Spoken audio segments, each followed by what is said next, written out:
Shalom. Welcome to Beit Yashua Torah Online. My name is Michael Wells, and I'd like to cover this week's Parsha, Vayetzi, and he went out. Vayetzi covers Genesis chapter 28, verse 10, through chapter 32, verse 3.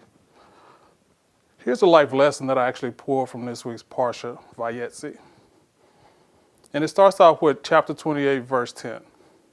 And Jacob went out from Beersheba, and he went towards Haran. One of the things I like to do when I'm looking at this week's Parsha is to ask questions.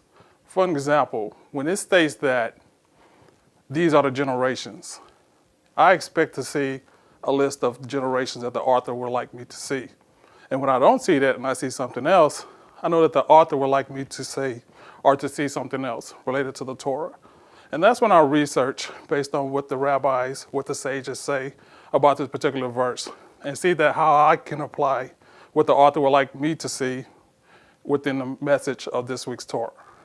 So for example, when it says that Jacob left Beersheba, we know in the prior Parsha that Jacob was already leaving Beersheba to go to Haran.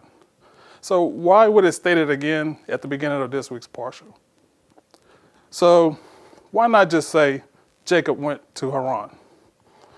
What the author is basically wanted to state is, these tell us that the departure of a righteous man, when he leaves a place, he leaves a certain impression. And when that righteous man leaves that city, that place, that event, he basically, his splendor when he's there is there. His beauty when he's there is there. But when he leaves and when he depart, his splendor leaves.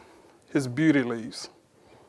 So in the Brit Hadashah, or the Renewed Covenant, New Testament, there's a particular person who was in certain events, certain cities, certain towns, that the people was wondering, where was this individual at?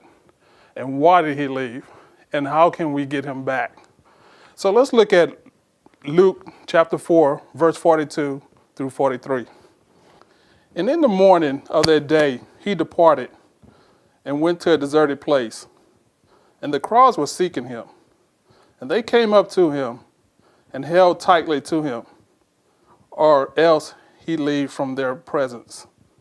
And Yeshua said to them, it is necessary for me to preach to the other cities and the kingdom, to the other cities, the kingdom of Elohim.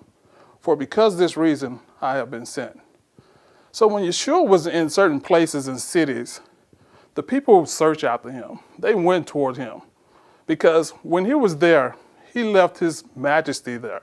He left his presence, his splendor, his beauty. And when he departed, the people was like, where have he went? Let's go find him. So the message of this particular Torah is stating that wherever we are, we need to make a difference there. The moment we leave, people should say, where is this guy? We miss him. Why? Because the righteous man does so many things, good things, where they are. So if they're gone for a day, everybody says, I miss him. So how sad it is when individuals leave a particular place and nobody remembers them. God places us where he places us for a reason, and that's to make a difference. If we don't make a difference, what are we doing in this world? We are here to give and not to receive or to take. When a righteous person leaves a place, that person leaves a tremendous void that is difficult to fill. And that's this week's Parsha Vayetzi. Thank you.